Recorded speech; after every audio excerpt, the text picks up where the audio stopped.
5 divided by 3. Here 3 is a divisor, so we need multiplication table of 3. 3 times 0, 0, 3 times 1, 3, 3 times 2, 6, 3 times 3, 9, 3 times 4, 12, 3 times 5, 15. To find out the multiplication table of 3, just add 3 with the previous step. 0 plus 3, 3, 3 plus 3, 6, 6 plus 3, 9, 9 plus 3, 12.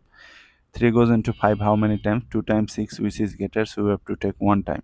1 time 3, 3, subtract 2. So our answer is 1 remainder 2. If you want to write your answer in decimal form, then take here decimal and add any number of zeros. Bring down the first zero, but before the zero there is a decimal. Decimal must come to the quotient directly. 3 goes into 20 how many times? 7 times 21, which is greater, so 6 times. Write 6 here. 6 times 3, 18. Subtract, you are getting 2. Bring down another 0. 3 goes into 20, again 6 times.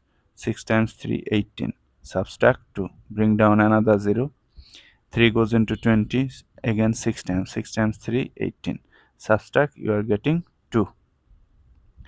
So since this process is continuing, you can place here 3 dots. So our answer is 1.666 dot dot dot.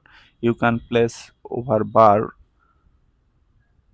You can place a bar over 6 to mean that the 6 is repeating. So 1.6 bar is your answer.